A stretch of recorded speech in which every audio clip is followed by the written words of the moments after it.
Reporting district, Division Plus, Master B. We have a 138 in progress. Prepare for launch in 3, 2, 1.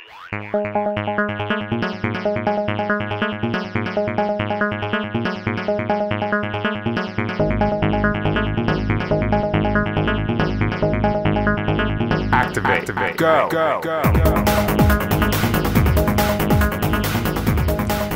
Alright, Crazy Miner here, and we are going to do part 2 of this series here. We did the basics, obviously, got it all down. There's our basic little wall, or our work center wall there, and we've got, let's see, our regular crafting table, our regular furnace, our slag furnace, and then our project table. Then we go to our generator, our bat box, and 2 electric furnaces. That's where we've left off so far. And now we're going to do the extractor, we're going to do the macerator, and probably cover who knows what else. But anyway, we're going to start off here. And we're going to move on to the macerator now, because we need a macerator in order to double our ore. Okay, so when you go out and you mine that ore, and it's like, you know, you got your ore you've mined, let's say you get 64 iron, let's just say. Now let's put this to daylight real quick. Okay. So you get your 64 ore. Well, in a macerator, you can turn the 64, you can double your 64 into 128. So you, instead of getting your 64 bars, you'll get 128 iron bars. So we're doubling our ore count, which is good. We want that in our newly created world, and here we are in our new little workshop, and we're going to make a macerator because we need a macerator to improve our ore, of course. So we'll type in, let's see, oops, might help if I spell right, huh? Well, there it is right there, macerator. So we're going to see what it's made out of. We've got 3 flint, 2 cobblestone, a machine block, and our electric circuit. And we made electric circuits last night, and you should remember those: the refined iron, redstone, and the copper wire. So we've got our redstone, and we've got some refined iron, and here we go with some more copper wire, and we'll get our 1 circuit and clear our project table. Then we needed flint, cobblestone, and machine block. The machine block, if we remember right, was 1, 2, 3, 4, 5, 6, 7, and 8, and there's a machine block. So we're on. We've got some cobblestone, so we need to grab some flint. So we're going to run over here. I know I got some flint in here somewhere, and we need 1, 2, 3 of those. I'm going to get this tap on hand 2 here for in just a bit. So now we've got everything. So let's clear our table. And we'll put our machine block, kablam, with our electric circuit, and flint on the top. Then we need some cobblestone, and there we go. We've got ourselves a macerator now. Now we're cooking, okay? We're cooking with this macerator, because this is just going to be a blessing for you, especially for tin, iron, and whatnot. So we're just going to place our macerator right there. And there's the interface for a macerator.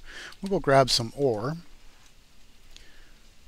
real quickly. Let's see, let's just grab 1, 2, 3, 4, 5 tin, and just for the heck of it, 1, 2, 3, 4, 5 iron. We're going to run back over here to our macerator. We're going to slap our tin in there right now. So we're placing 5. Now we're going to get 10, and that's the beauty of the macerator. So if you're just starting out and you're trying, you know, to get your stuff together, remember a macerator has to be one of the first things on your list, or a pulverizer, one way or the other. I think the macerator is a little bit easy to build right off the bat. I don't remember. Let's see, the pulverizer recipe was a piston. The machine frame, which isn't real hard, gold, iron, so it's actually pretty easy to get to the machine frame. The redstone reception is easy.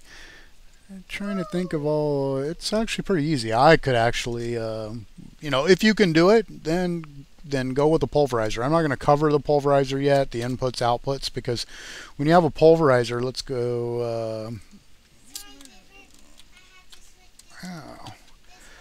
When you have a pulverizer, it has more inputs and outputs. So I'm not going to cover that until I actually make the pulverizer again in my world. While we got some stuff macerating over here, let's go ahead and get ready, because we're going to need an alloy furnace too. You're going to need brass, and you can only make brass in an alloy furnace. So an alloy furnace is pretty simple. It's just regular old bricks, and you get those from clay, and you make your bricks, or you turn your clay into brick, and then your brick into bricks.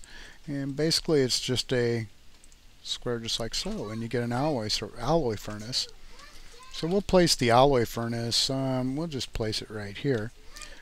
And what that's going to do is that's going to make you brass. So if you get some copper and some tin, and 1, 2, 3, 4, 5, 6, 7, 8, let's say, because I forget what the ratio is for brass.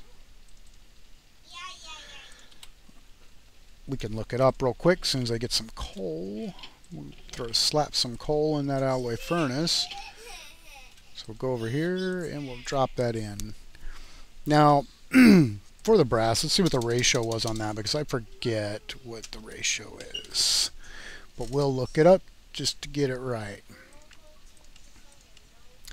Okay, so it's 3 copper to 1 tin. I should have remembered that for your brass. And that's in your alloy furnace, of course, and that's what we're getting. And you will need brass, pneumatic pipes, sometimes some brass glass tubes, which we'll get to those later on. But you're going to need brass. May as well get your alloy furnace in there, what the heck, just to put it in there, because it's so easy to build, easy to get to. Easy to build. Yeah, and the mats are pretty easy to get at. Mats being materials. So our macerator now, we put in 5 tin. We got tin dust.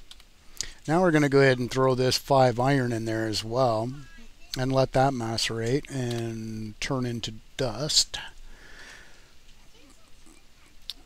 Let's see here. I'm also trying to remember, I think you can put actual dusts into the alloy furnace too. I'm not totally sure about that, but we'll try it out here in a minute, but I think you can. Anyway, we're going to get on to the next machine, and that is the extractor. Now the extractor is actually a very useful machine. If you're planning on doing a lot of wiring and having a lot of copper cable, a lot of insulated cables, stuff like that, where you're going to need rubber, the extractor is much more efficient, because you get a 3-to-1 ratio on your resin. So we're going to go ahead and we're going to go type in extractor, which is right there. So we need 4 taps, another electric circuit, and another machine block. So let's go ahead and do our machine block right off the bat. We'll get that. Let's go ahead and get our circuit while we're at it too. And that was 1 refined iron in the middle, 2 redstone on the outside, and your copper cable on top and bottom, all 3. So there we are with that. We'll clear off this bench again. I think they should have made a little quick clear button, which they put right here, and bam, would just shoot your stuff right back into your table. That would have been good. What were we on? Blah, blah, blah, blah. I can't remember what we were at. Oh, the taps. Okay, the taps aren't hard. They're just wood planks in this pattern right there. And there you got your tap. And we're going to make 4 of those. So 1, 2, 3, 1, 2, 3, 1. Oh, we don't need. See, here I am. I do this all the time, guys. I'm so sorry, because it's just habit for me to lay it out on the table. And I catch myself all the time. So there's our taps.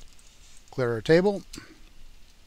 We have everything that we need for our extractor. There's a tap, circuit, and machine block. So we're going to place tap, tap, tap, tap, tap, tap, tap, tap, tap, tap, machine block, and a circuit. Now we have our extractor. Extractor, we're going to go ahead, because we have one more outlet here to fill up, and there is our extractor. And we're going to, stop this weather real quick. Turn rain off. Thank you. And we'll go back into recipe mode. So we have our other tap in my inventory right now. And if you go to your rubber trees, you'll see these yellow little knots or nubs or whatever the heck you want to call it. Well, when you tap these, I think I already showed the rubber tree, didn't I? I did show the rubber tree. Sorry about that. But anyway, we'll grab his resin nonetheless. And now we're going to run over here to our extractor, and we're going to throw that resin in there. Now, remember before, we were just, if we put 7 resin, we got 7 rubber. Well, that's going to change because now we're going to get a 3 to 1, and we're going to get 3 out of every 1. So that's 21 rubber right there. And rubber is going to become quite valuable for making all your machinery and whatnot. Excuse me. Raspy throat. And there you go. 3 rubber. And there is your dang, again, it's just some, don't know what it is. There is your basic workshop right there. That to me is a basic workshop. This is everything you need just to get going. Now, you can add more. You can add more furnaces on here, but mind you, the more you add to, if you're actually using them all the time, you can put another macerator, you can put another couple furnaces, you know, but it's going to use more of your coal and your energy from your generator, which is, when you start doing that and you start seeing that happen, it might be time to start looking into geothermal and getting into more efficient power. Let's see, times, I'm just going to do it the hard way, or the type way, and there we go. So yeah, when you see that you're burning up a lot of your coal, yep, you want to start looking into geothermal or solar. You can take all this and connect it with solar, and it'll do the same thing as with that, with the coal. The only thing is, it's only going to work during the day, so you're going to have to do most of your stuff when it is daylight, which if you're sleeping and not, you know, there you go. But at night, it's not going to do anything because you're not going to be getting any sun. And again, that is that part. And things you can do later on, which I will even get into more. Like I said, there's the solar, showed that in the last one. This is what I'm working on now, is I'm actually working on an automated system with the macerator, but I'm going to change out to the pulverizer because I have a few things that are being problems, like this middle stove. So I'm going to have to input differently into these so they receive things right. And then, of course, it feeds it out into a chest. And wow, those engines are cooking. This chest will receive any of the ore dust that is sent through here, and it cooks it and then sends it over here and throws it in the chest, which eventually in my system is going to be an ender chest. It'll send it to my sorting system. My sorting system will, you know, sort it out into the barrels. You know, just for the time being, I'm going to cut these off. But yeah, I'm having some issues, so I'm messing around with a few different ways, and I'm also about looks. I don't like things to look all ugly. I like them to look neat from the front. I know there's other people that I watch that have pipes running on the fronts of these, and you know, I guess if you want it hidden, just, you know, just to get whatever, but I'm about looks. I like things to look cool. I like it to look gadgety. So I'm not just going to slap a mess in there. It's going to have some sort of good look to it one way or another. It's just me. I'm a real picky person when it comes to that. I'm messing with these cubes here as well. These light cubes, they're actually very easy to make. I have just made some for my sorting room, as a matter of fact, in my sorting room, which turned out pretty good, I think. And I still want to do more with the cutting of the stones and all that kind of stuff, because you know, you can cut down and you can get all these different fancy blocks here. So I'm going to add some of that into my storage room as well. It's going to be pretty nice. You'll see that coming up. So I guess that is about it for this episode. This is part 2 of the basics. Again, we have covered from the basic vanilla, your regular crafting table, to your furnace, to your slag furnace, to your alloy furnace, to your project table, to your generator, to your bat box, to your electric furnaces, your macerator, your extractor, and your forge lexicon. I think that is the good stuff, good necessities to start out with in the game if you really want to get going. You know, turtles, I'm just a basic turtle guy. I don't know how to program yet, so I just set them on tunnel and send them off. You know what I mean? Tunnel 50, and I do each one of them. I set up a line and I just let it, you know, keep moving them. Yeah, it's a little more work, but you know what? I don't mind because I got sometimes just nothing to do and I just mess around. So I, you know, go down, place my turtles, and pick out all the areas that, you know, left behind, like in the floor and whatnot. It's cool with me, and I get experience for it, and that's how I get so much experience for all my enchants. I've enchanted many books and quite a few tools. Some low levels, some 30s. You know, it just depends. But I level so quick when I run around cave crawling or going down taking care of my turtles and mining out the ceilings and the floors of where they've been through and the walls, if there are any, like the first set of walls. So yeah, I get tons and tons of experience. It's not hard to get in Minecraft. No matter what way you're playing, it's easy to get experience. So there we go, guys and gals. That is the second part of the basics of Feed the Beast. And we will be getting to this filler over here pretty soon. I am getting ready to do that in my world. We also got a quarry getting ready to happen here quite soon. And the quarry here will be over there, of course, is where I'm going to build it at. And that is about it. We'll see you on the next showcases and on my Let's Play. Thank you, guys and gals. Crazy Miner here. And as always, peace.